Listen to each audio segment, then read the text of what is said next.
Welcome to the Focus and Chill podcast, where we discuss sustainable productivity and habit formation while avoiding the allure of hustle culture. Every episode, we interview guests who have a solid productivity and habit game and pass the learnings on to you, our wise and benevolent audience.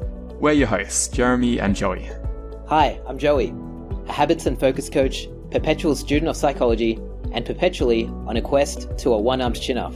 And I'm Jeremy. I'm a neurodiverse software developer turned startup founder, building habit and focus software for people with ADHD. My cool party trick is leaving parties early, so I get to sleep on time to do my 3-hour-long morning routine.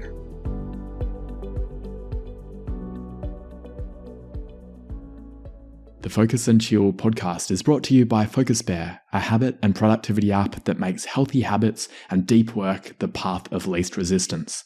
If you have a tendency to check emails or scroll through Instagram first thing in the morning, but long to develop a meditation and exercise habit first thing, FocusBear can help you. The app blocks distractions on all your devices and guides you through your habits one at a time. Throughout the day, FocusBear assists you to stay in deep work by blocking websites and apps that are unrelated to your chosen focus mode. Life's not all about work though. You'll be prompted to take regular breaks to rest your eyes and stretch your muscles. At the end of the day, FocusBear helps you switch off.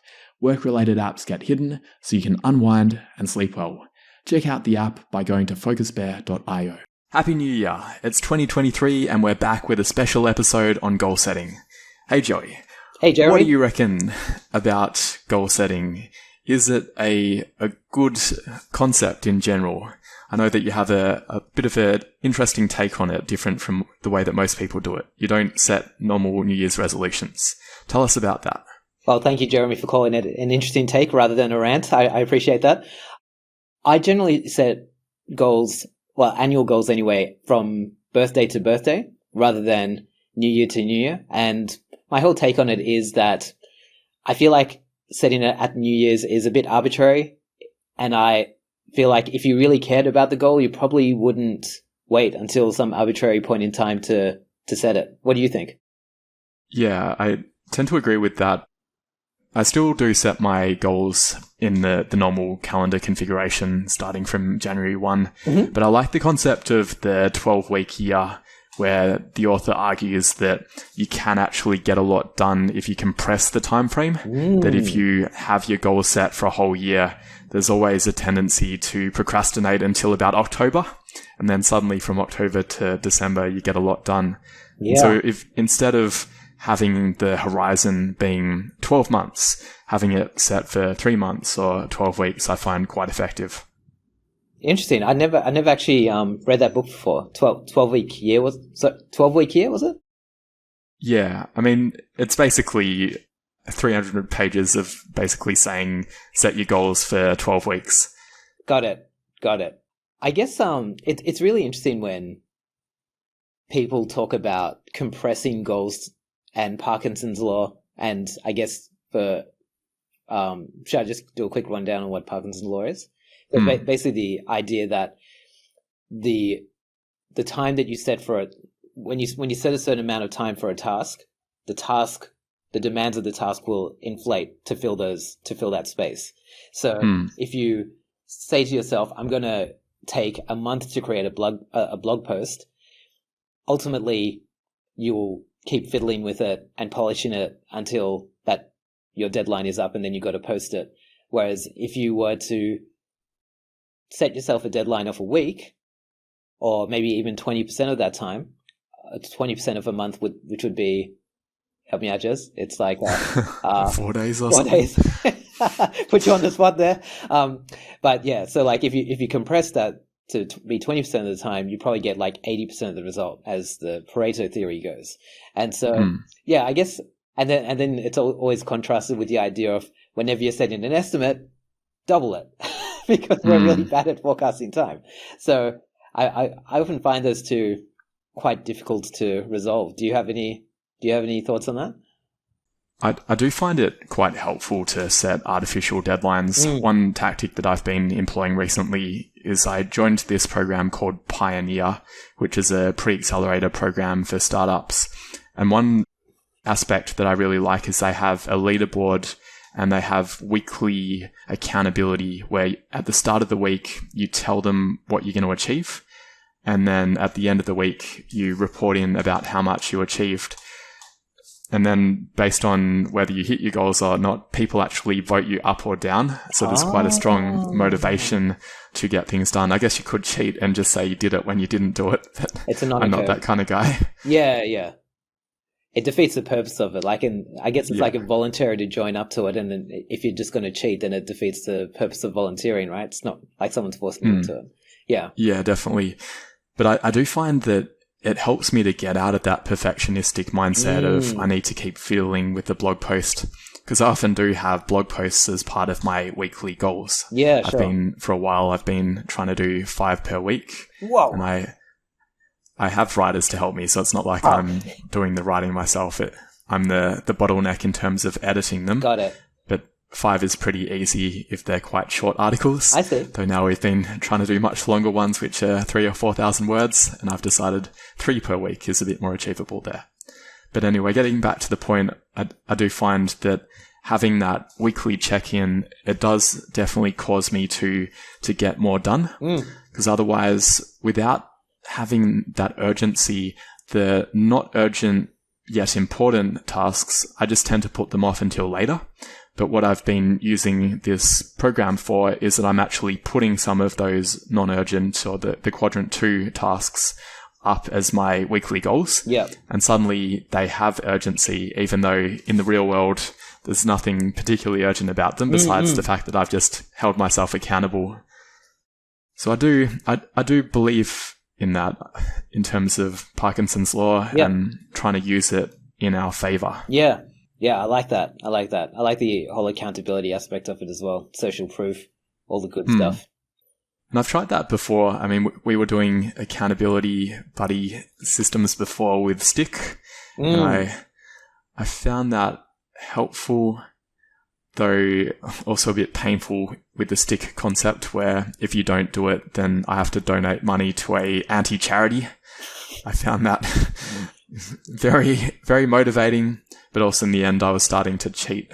I think I needed a different system where instead of me being the judge of whether I did the activity or not, I probably needed to use a system where I have to submit evidence that I actually did make it to bed on time, or whatever my habit was at the time that I was trying to stick to.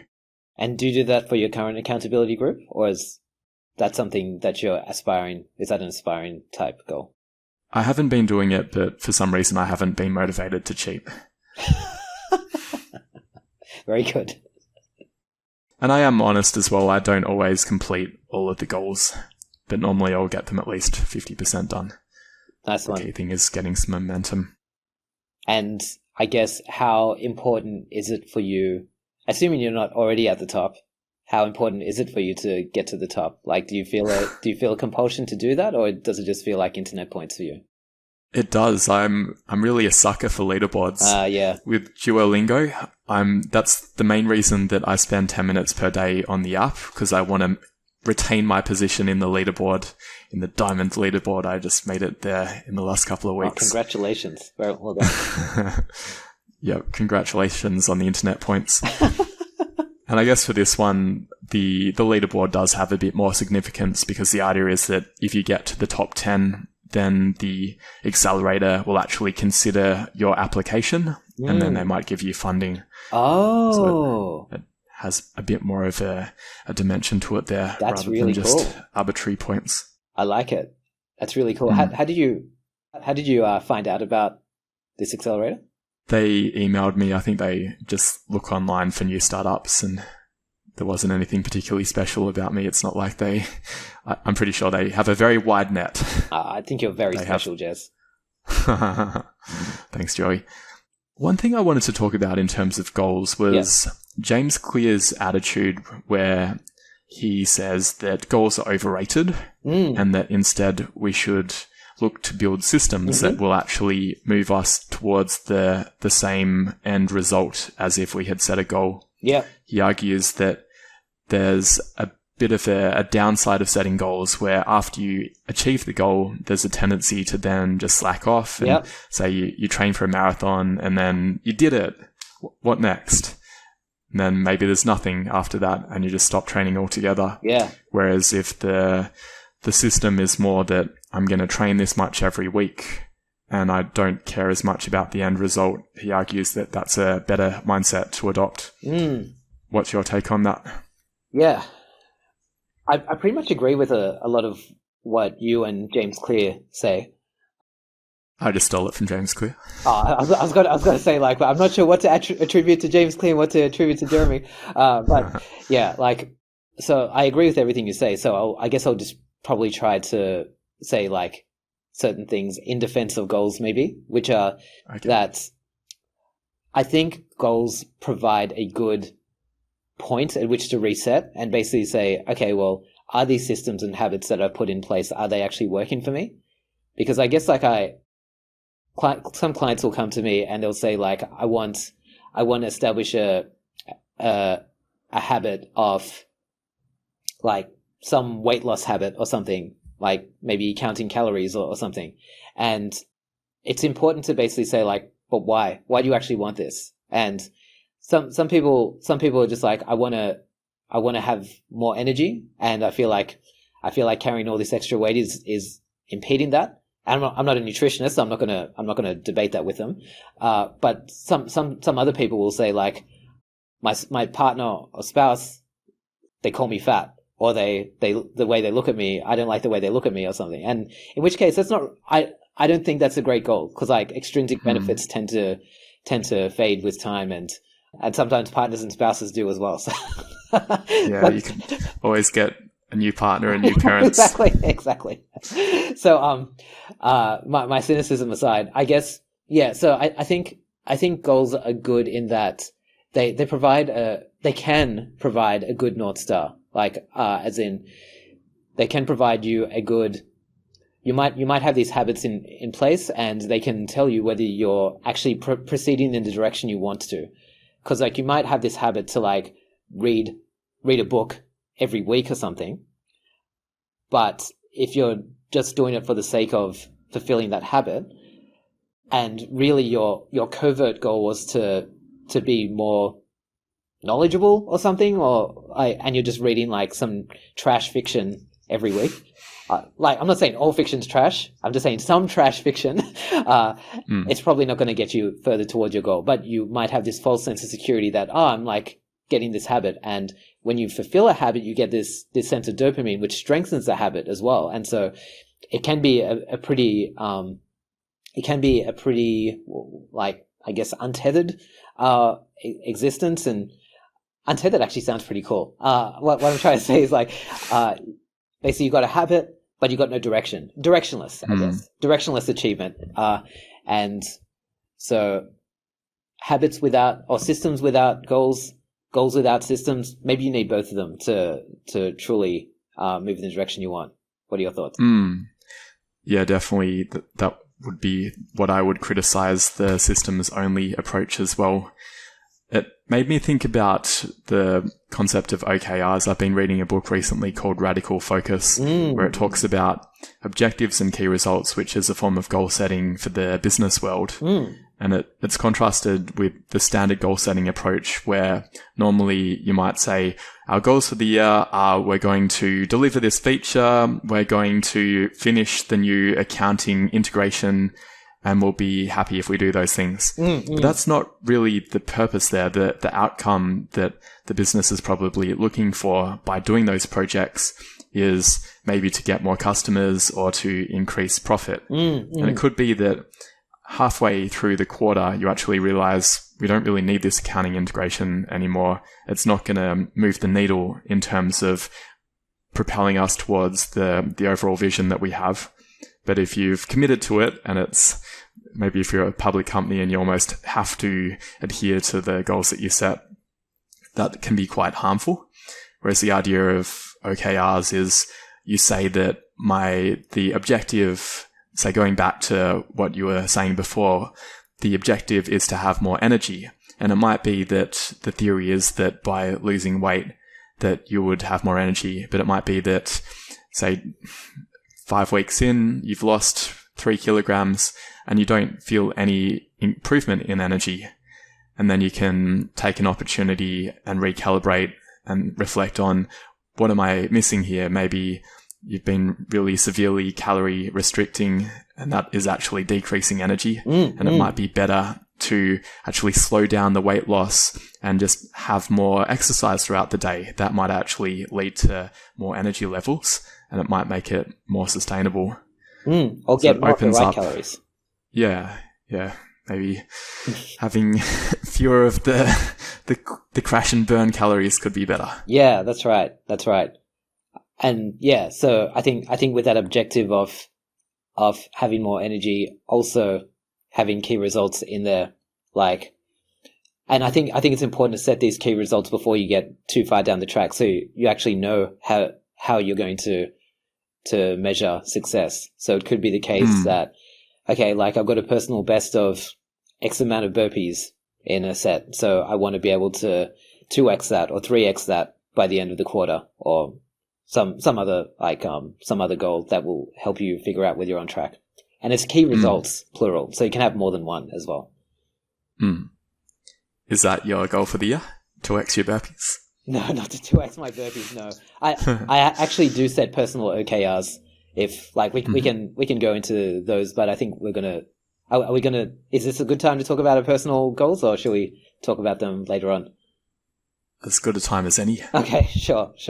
So I've got 5 OKRs, and they are designed to actually counterbalance each other as well. So, and I guess the balance is between me sitting at my desk hacking away versus not being at my desk hacking away, which sometimes doesn't feel as safe as being at my desk hacking away. So the first OKR is around my product that I'm building at the moment and I've launched, which is, I guess we'll talk about it later, which is my habit building course.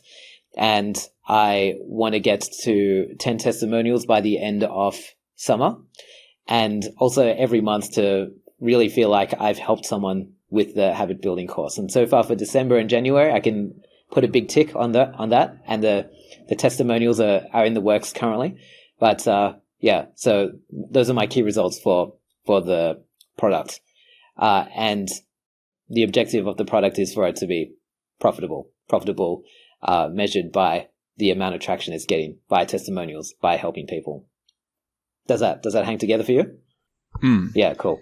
How did you phrase the objective? Because they often talk about objectives needing to be phrased in a really inspirational way, whereas the key results are quite metric focused. Yeah, sure. So it's basically that one probably isn't phrased terribly sharply. It's just I want the product to be I want the product to be profitable by my next birthday in November. Okay. And how do you define profit? Is that just based on the hosting costs? It is. Or your time? It's a money figure. So it's like, what is it? It's $25K per year. And actually, I can't remember if that was revenue or net profit. Anyway, I probably should be clearer on these, given that these are guiding my year. But also, I guess the other thing is it's not my only OKR as well. So it's none of these are essentially tattooed on my forehead. I tend to just like check in on them at the end of every week, so I don't have to remember them. I've got them written down. So that's yeah, it's something really good about having regular check-ins, I think, which I definitely recommend. The next one is what I call brain food, which is basically the idea, like, I've got this pipeline through which ideas make it into my brain or to my long-term storage, my second brain. And so that's either podcasts or blog posts or conversations with people. And they go through different stages of processing through my pipeline, and then eventually into synthesis, like in the form of blog posts that I write or podcasts that I put out. And so the key results for that are my like how much stuff I've actually got on my backlog. So because I've got like this massive backlog of podcasts and things that I wanted to have a slow listen to. And then the other key result is in terms of engagement. So how much people are listening to my episodes. Sometimes it's vanity metrics, like how many likes I get on LinkedIn how many followers I might have on the page, but it will hopefully also translate in terms of how many signups I'm getting to my newsletter and how many signups I get to my products as well. Okay, so it's a mixture of both what you're taking in and what you're putting out as well. That's it. Yeah, it's like a throughput in terms of the pipeline, so nothing is getting clogged, and also like the end product as well. I was going to make some analogy about brain food ingestion, and I'm trying to think about what the other side of it is going to be. Defecation. Rainbow coloured poop. That's it. The third one, so the brain food and the product ones are the ones where I could potentially see myself tied to my desk. And so the following are things that are a bit more of a counterbalance. So the third OKR is what I call movement, which is, I guess I call it movement because I couldn't think of a better way to explain it, but it's basically going out into the world and interacting with people physically. So seeing people face to face and maybe going out and doing some social dancing or some acro yoga or wrestling or martial arts or something, just basically being in my body with people. And so that the key result for that is how many times have I done that in the week? It's very easy to measure that. Like how many times have I had physical contact with people? So that's pretty easy. That's pretty easy to measure.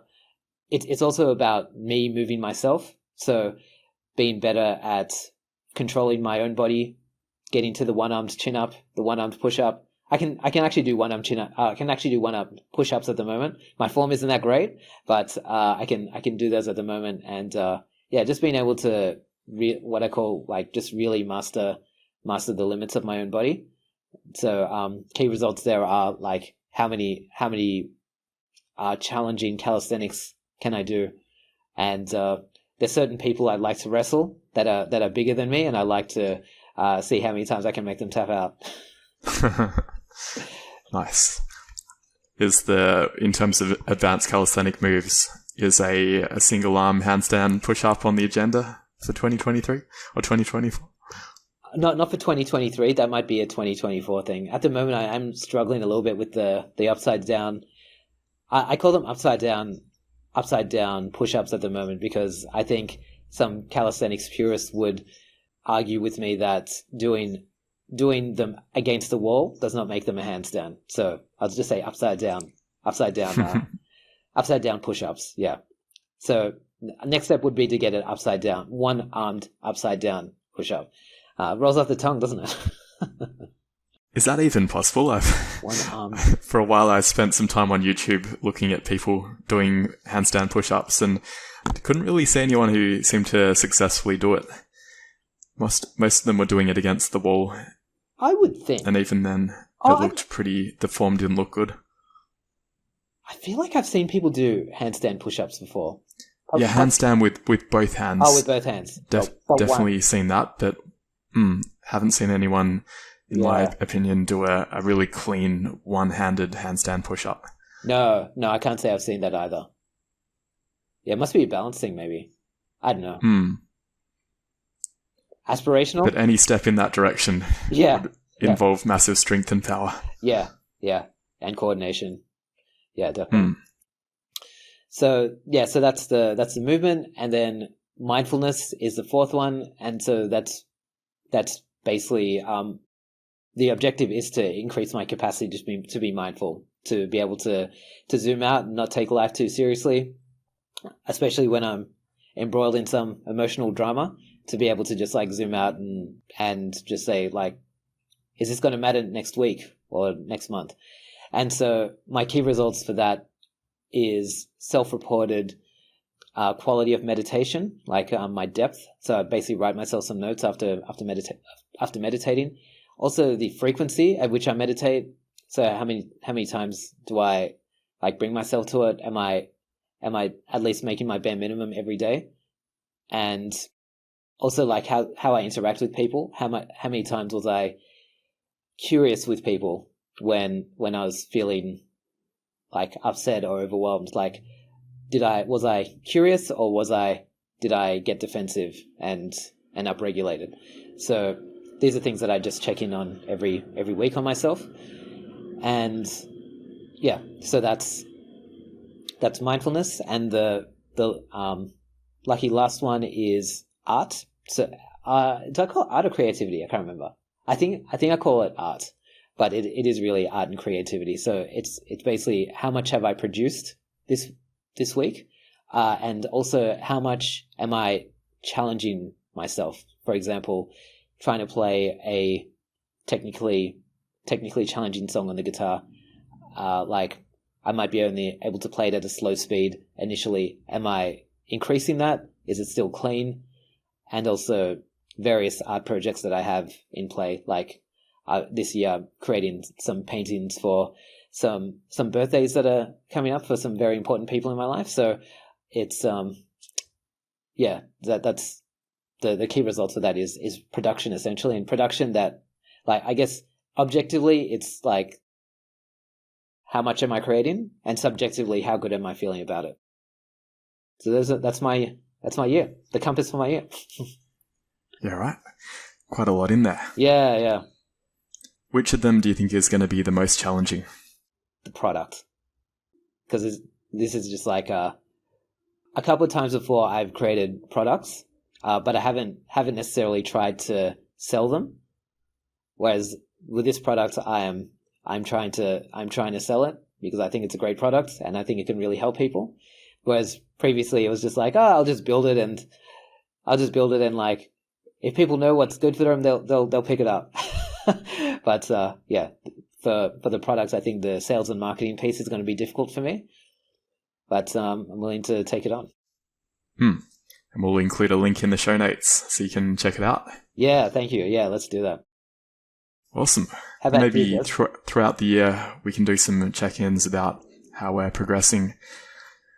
Sounds good. I have a bit of a different approach to how I'm setting my OKRs, mainly influenced by the book Radical Focus, where she talks about that there's a pattern maybe from the other OKR book, Measure What Matters, where in that book it is encouraged to have multiple objectives and many key results, whereas she argues that OKRs should only be quarterly and there should only be one.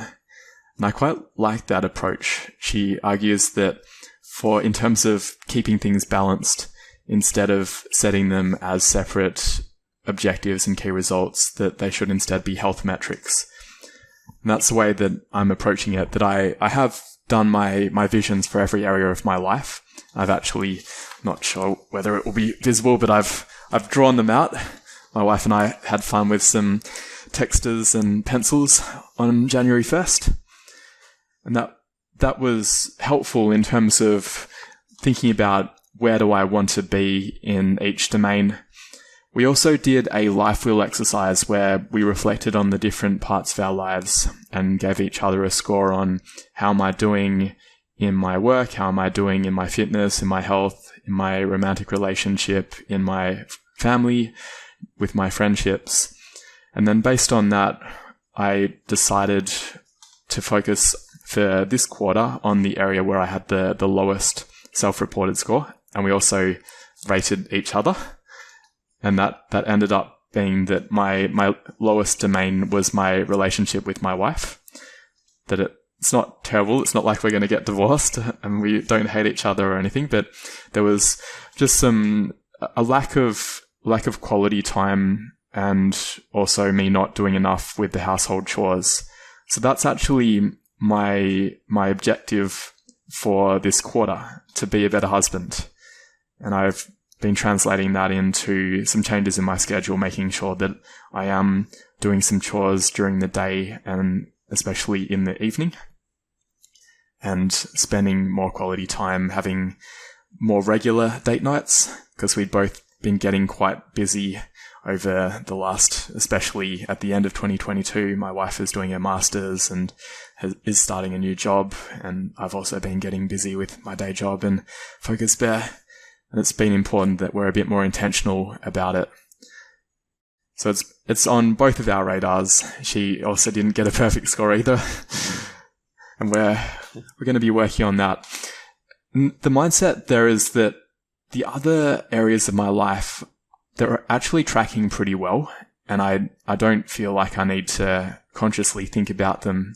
The flywheel is spinning, and I'm making progress and momentum, and I don't really need those other areas to really have much intentionality to them. It's very easy for me to motivate myself around work. I'm that kind of person where that's both one of my positive traits and also one of my negative traits.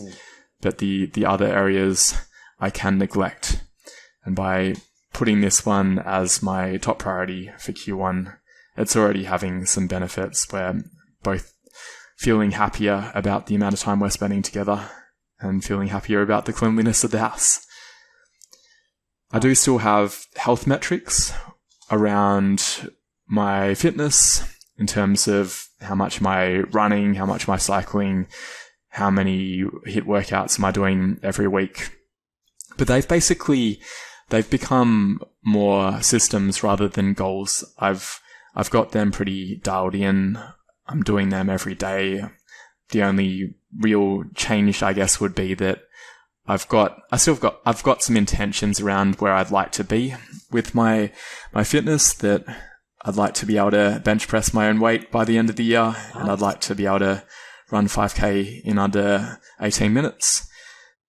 But I think that the actions that I'm taking now in terms of doing multiple interval workouts per week and doing weights basically most days, they're getting me in that direction, and I don't need to worry too much about being super intentional about them. And then I've got also health metrics around the amount of deep work that I'm doing and how much meditation, how much Chinese I'm learning, other concepts like that. And I'm pretty sure in April, when I look at what my Q2 goals or Q2 OKRs will be, I will adjust things a little bit. Yep. And it might be hopefully that everything is humming along really nicely in the relationship front, and that will become more of a health metric, and I'll find a different domain that I want to focus on for Q2.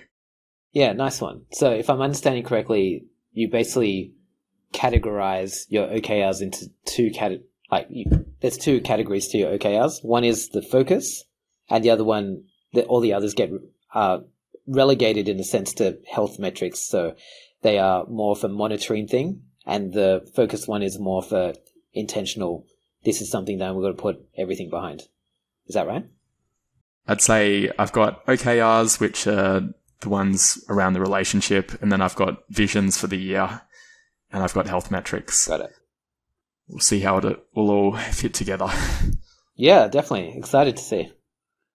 The other thing that maybe you didn't mention in terms of potentially part of your brain food and your regurgitation or your defecation of creativity is the new season of Fulcrum.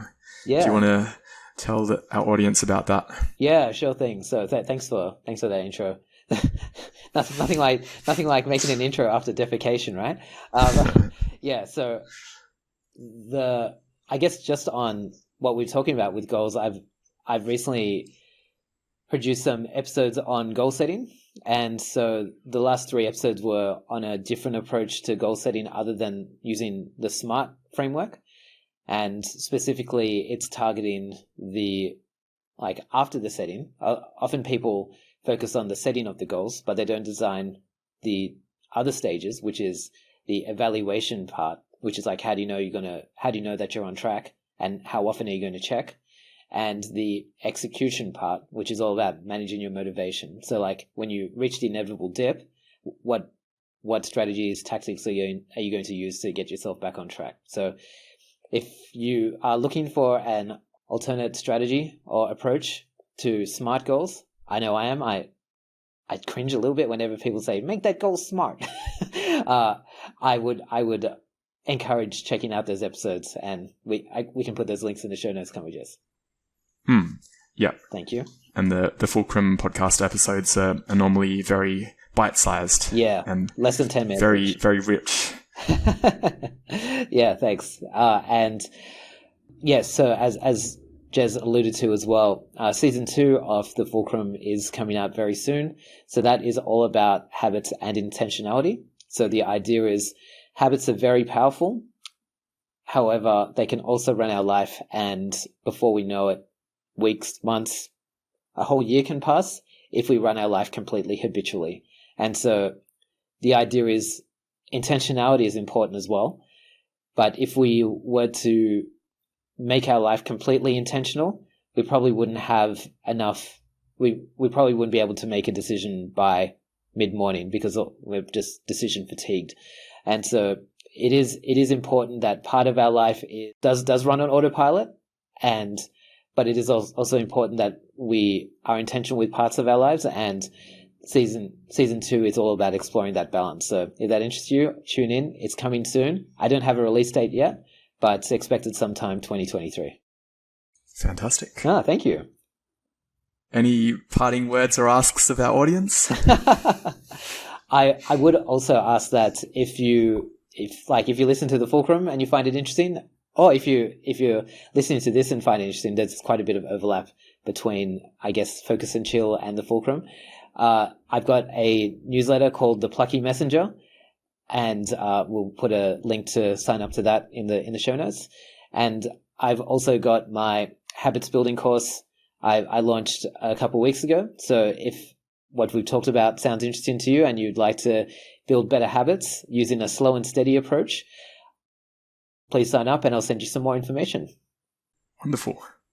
And my ask will be that if you're using Windows or Android, you can check out the new version of the Focus Bear app. We're now on 2 more platforms. Focus Bear's growing up so quick.